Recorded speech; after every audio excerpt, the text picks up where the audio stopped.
बौनपुर गुरुद्वारा प्रबंधक कमेटी को लेकर लंबे समय से विवाद चल रहा था। मामला अदालत तक चला गया था। आज आसनसोल अदालत का एक महत्वपूर्ण फैसला आया। इसे लेकर आज इस पूरे मामले में एक पक्ष सुरेंद्र सिंह के वकील देवेंदु घोष ने आसनसोल अदालत परिसर में संवाददाता सम्मेलन किया और उन्होंने आसनसोल अदालत के एक महत्वपूर्ण फैसले के बारे में पत्रकारों को जानकारी दी। उन्होंने बताया कि आसनसोल अदालत ने 2023 में गुरुद्वारा प्रबंधक कमेटी के पूर्व सेक्रेटरी सुरेंद्र सिंह के पक्ष में फैसला सुनाया था और गुरुद्वारा प्रबंधक कमेटी में यथास्थिति बनाए रखने के लिए कहा था, लेकिन उसके खिलाफ दूसरे पक्ष यानी जसविंदर सिंह और उनके साथियों ने आसनसोल सेकंड कोर्ट में अपील की। 2023 में ये अपील की गई थी, जिस पर कल फैसला आ गया और इस फैसले में सुरेंद्र सिंह के पक्ष में जूनियर डिवीजन कोर्ट ने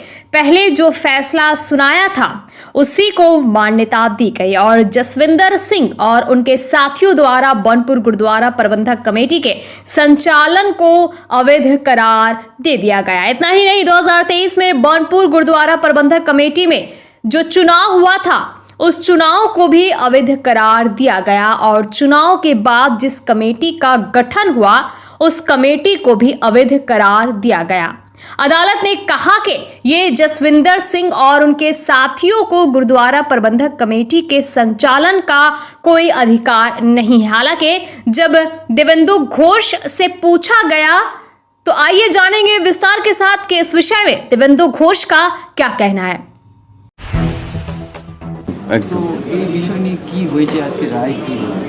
বানপুর গুরুদ্বারা কমিটি প্রবন্ধক কমিটি যেটা বানপুরে অবস্থিত বা স্থাপিত সেটার প্রথম কেস হয় আপনার 225/2023 যেটা পেন্ডিং আছে লার্নেড সিভিল জাজ junior division third court at Asansol. সেখানে মহামান্য আদালত আমাদের রায় দেয়।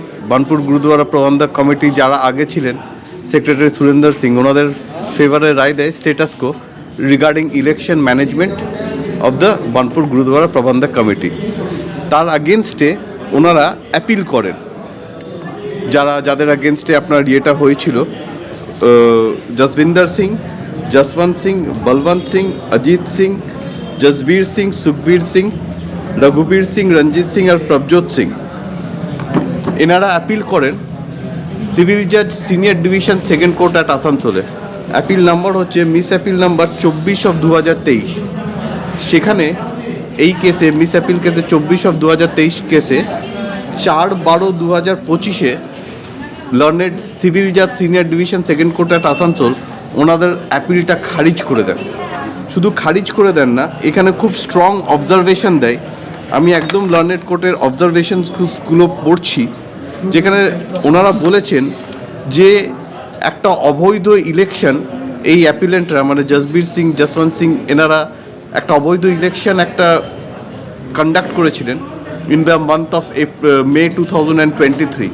So that election has no validity in the eyes of law.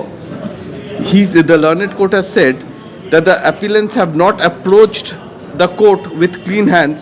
On the contrary, they have challenged the order of the learned court, which they have already violated. যেটা trial কোর্টের order ছিল, these people who have illegally conducted the election has violated the order of the learned court. Appellants did not show any fairness and could have approached the trial court for passing necessary order. The order passed by the learned court while disposing temporary injunction prayer of plaintiff does not suffer from any material irregularity, as it was based on sound principle of law and passed after taking into consideration of all facts and circumstances and on equitable principles. In such consideration, the order challenge does not suffer from any infirmity and thus does not have invite interference. মানে আমাদের appellate court learned trial কোর্টের অর্ডারটাকে upheld করলেন আর বললেন যে status কো অর্ডারটা learned trial court দিয়েছিলেন সেটা একদম আইনগত। আর অ্যাপিলেন্টরা বা জসবিন্দর সিং বা জসবন্ত সিং বা ওনারা যে ইলেকশনটা ফর্ম করেছে বা ম্যানেজমেন্টটা ফর্ম করেছে দ্যাট ইজ কমপ্লিটলি ইললিগাল। তো সেই মর্মে আজকে জাজমেন্ট পাস হয়েছে 4/12/2025 পাস হয়েছে। ইভেন কি এইখানে লার্নেড কোর্টের জাজমেন্ট হচ্ছে যে I differ with the agreement placed by the learned lawyer of the appellant. It was contention of appellant themselves in the stay application that Gurudwara was in existence since 1946, and from the very date of establishment, the said Gurudwara was being run by the people of entire Sikh community of Burnpur. Learned Court has simply given an injunction order in the form of status quo, but in literal sense, the Learned Court has actually passed stay order against any change, modification and alteration in the management, including convening of the election schedule on 26/3/2023. মানে এখানে the order sheet is very simple and very explicit যে এই যে ওনারা নতুনভাবে যে ইলেকশনটা করেছিলেন, that election was completely illegal. যে নতুন বডি ফর্ম করেছিল, that body is completely illegal. The management that has been formed till date is completely illegal, and they are illegally possessing the premises of Gurudwara Prabandhak Committee. শুধু এইখানে ওরা থেমে যাননি, ওনারা নিজেদের নামে লিখছেন পর্চা রিসিট, মানি রিসিট কেটে ওনারা গুরুপড়া করার ইয়ে করছেন, যেখানে লিখছেন administered by Gurdwara Prabandhak committee duly form by community of election of Sikh community residing within the jurisdiction area of Banpur. Court ওনাদের কমিটিকে বা ওনাদের কমিউনিটিকে কোনো ভ্যালিডিটি বা কোনো স্যাংশন দেয়নি। কোর্ট আগের যা ম্যানেজমেন্ট ছিল প্রায় টু 2023, কোর্ট সেই ম্যানেজমেন্ট সেই কমিটিকে ভ্যালিডেট করেছে। So this is my plea to all the Sikh members of Gurudwara and all the Sikh members of Burnpur যে please don't go, follow the order of the court. ওনারা কি বলছেন, কারা কি বলছেন, ওনাদের কথায় কান না দিয়ে অর্ডার শিটটা আমরা বার্নপুর গুরুদ্বারা কমিটিতে অ্যাফিক্স করব। সেই অর্ডার শিট অনুযায়ী আপনারা নিজেদের পার্টিসিপেশনটাকে ভেবে চিন্তে গ্রহণ করুন। এনারা কী করে পাবেন স্ট্যাটাসটা, যে পিডিএ এনাদের স্ট্যাটাস আছে, কোর্ট দিয়েছে, রায় তো এনাদের পক্ষে দিয়েছে। এক্স্যাক্টলি। তো রায় দেওয়ার পর যে এখন বর্তমান স্থিতিতে আছে কি ওরা নিজের আধিপত্যতে যে জায়গা রেখেছে, সেই জায়গাটা ফেরাবে কি?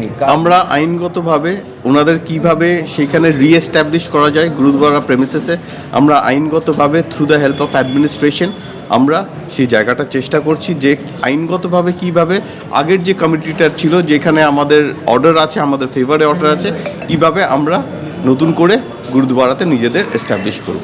আপনার নাম? আমার নাম হচ্ছে দিব্যেন্দু ঘোষ। আসানসোল কোর্ট, सिविल राय, civil and criminal both. Son of Bengal के माध्यम से हर खबर आप तक सबसे पहले पहुंचाई जाती है। सन ऑफ बंगाल जहां यूट्यूब, फेसबुक और वेबसाइट हर जगह पे है। हमारे यूट्यूब पे आप देखिए सन ऑफ बंगाल की खबरें। इसके अलावा सब्सक्राइब कीजिए, फेसबुक पे जाइए, फेसबुक पेज को फॉलो कीजिए। इसके अलावा हमारे वेबसाइट पर भी जाकर आप देख सकते हैं हर तरह की खबरें सबसे पहले। जी हाँ, हमारा वेबसाइट है www.sonofbengal.in। धन्यवाद।